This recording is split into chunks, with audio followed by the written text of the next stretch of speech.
সেদিন সন্ধ্যা নাজমা কাজকর্ম সেরে গুনগুন করে গাইছে। নাসরিন অফিস থেকে বাসায় ফিরে নাজমার মুখে গান শুনে নাজমাকে বলল, কিরে আপা, আজ চন্দ্র কোন দিক থেকে উঠেছে? নাজমা নাসরিনকে বলল, কেন রে? কেন আবার বুঝলা না? যে তুমি গান শুনতেই পাও না, আজ তুমি গান গাইছ কি না মিলনের গান? নাসরিন নাজমার গলা জড়িয়ে ধরে বলল, আচ্ছা আপা, সত্যি করে বলো তো, তুমি কি কারো প্রেমে পড়েছ? নাজমা বলল, ঠিকই ধরেছিস নাসরিন।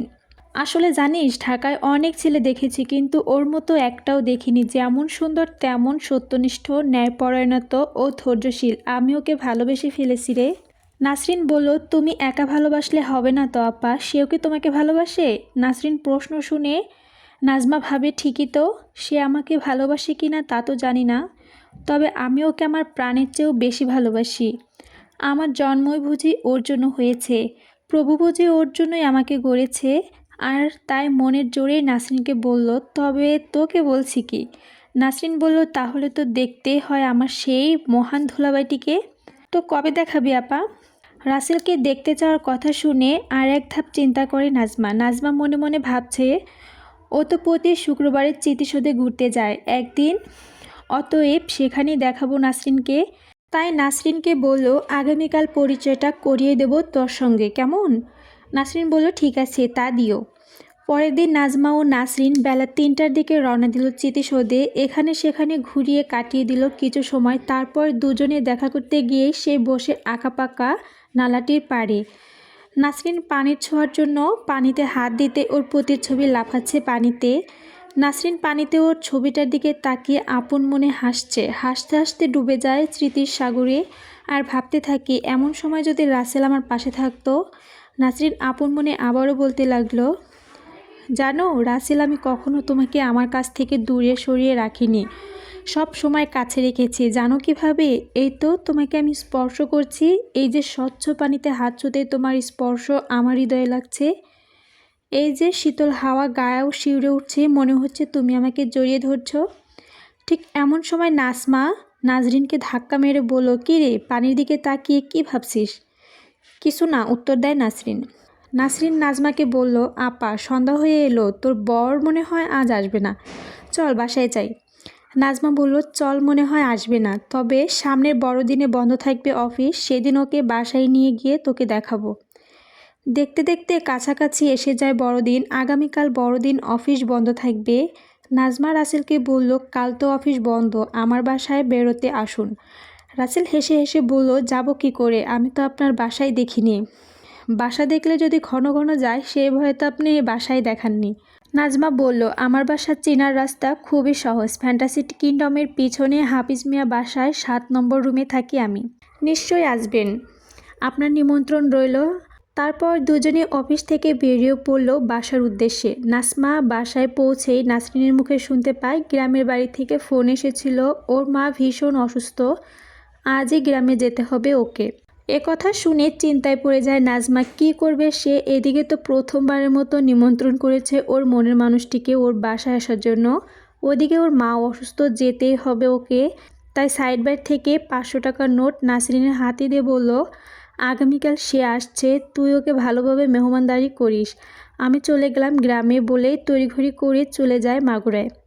পরের দিন রাসেল নাজমার দেওয়ার ঠিকানা অনুযায়ী হাফিজ মিয়ার বাসায় এসে 7 নং রুমে কলিং বেলটা চাপ দিতেই, নাজমার আপা বাসায় আছেন? কলিং বেলের শব্দ শুনে নাসরিন বুঝতে পারে নাজমার মনের মানুষটি হয়তো এসে গেছে। দরজা খুলতে দেখতে পায় রাসেলকে। রাসেল নাসরিনকে দেখে পলকহীন চোখে তাকিয়ে থাকে নাসরিনের দিকে। আর থাকারই কথা, কতদিন দুজন দুজনকে দেখেনি, তাই যেন না দেখে দিনগুলো দেখে নিচ্ছে দুজন দুজনকে। রাসেল চৈতন্য ফিরে পেতে বলে, নাসরিন, তুমি এখানে? তোমাকে আমি এই জনবহুল ঢাকায় কত জায়গায় না খুঁজেছি, কতদিন না কাটিয়েছি রমনার বটমূলে, বোটানিক্যাল গার্ডেন, ন্যাশনাল পার্কে। শুধু তোমাকেই পেতে বাবা মা আত্মীয় স্বজন ছেড়ে ছুটে এসেছি ঢাকা শহরে। শুধু তোমাকে খুঁজতে ছুটে এসেছি অজানা গন্তব্যে। শুধু তোমাকে খুঁজতে চাকরি করছি গার্মেন্টসে। আর সেই তুমি আমার কাছাকাছি থাকা সত্ত্বেও আমি তোমাকে খুঁজে পাইনি। রাসেলকে দেখে নাসরিন বুঝে ফেলে, এই রাসেল নাজমার একমাত্র ভালোবাসার পাত্র। অথচ নাসরিনের মনে কত আশা ছিল, কত না স্বপ্ন ছিল। নাসরিন ভেবেছিল কোনো একদিন রাসেলের সঙ্গে দেখা হলে তবে প্রথমে যে অভিমান করবে, তারপর রাসেলকে জড়িয়ে ধরে কোলে মাথায় রেখে বলবে, তুমি কোথায় ছিলে এতদিন? তোমার জন্য আমি কত না বাধা বিপত্তি প্রতিক্রম করেছি, কত কাল বৈশাখ ঝড় পেরিয়ে বেঁচে আসি শুধু তোমার আশায়। বলো তুমি আর কোথাও হারিয়ে যাবে না? কিন্তু রাসেলকে সম্মুখে পেয়েও কিছু বলতে পারছে না নাসরিন। কী করে বলবে? নাসরিন তো আর তোমারই অপেক্ষাতেই আছে। বললে হয়তো রাসেল আর নাজমাকে ভালোবাসবে না, কষ্ট পাবে নাজমা। নাসরিন পারবে না নাজমাকে কষ্ট দিতে, কেননা নাজমাই ওকে সত্যিতে বাঁচিয়ে রাখতে সাহায্য করেছে, নাজমাই ওকে নতুন জীবন দিয়েছে। নাসরিন পারবে না নাজমাকে কষ্ট দিতে। নাসরিন ভাবছে নাজমার জন্য শুধু প্রেম কেন, আমার জীবনটাও দিতে আমি প্রস্তুত। তাই নাসরিন ওর দুঃখগুলোকে চাপিয়ে রেখে, ওর কান্নাবুকের সাগরে ডুবিয়ে রেখে কঠোর ভাষায় বলল, কে নাসরিন? কিসের নাসরিন? কাকে আপনি নাসরিন বলছেন? নাসরিনকে তো আমি চিনি না। নাসরিন এমনভাবে কথাগুলো বলছে যেন কোনোদিনও রাসেলকে দেখেনি, এমনকি নাসরিন নামের মেয়েটার কথাও কোনোদিনও শুনেনি। নাসরিন রাসেলের না চেনার ভান করে রাসেল বলছে, তুমিই নাসরিন। নাসরিন বলল, আপনি ভুল করছেন। ভুল করছি আমি, যার সঙ্গে 3টা বছর একসঙ্গে চলেছি, যাকে না দেখলে একটি দিনও কাটেনি আমার।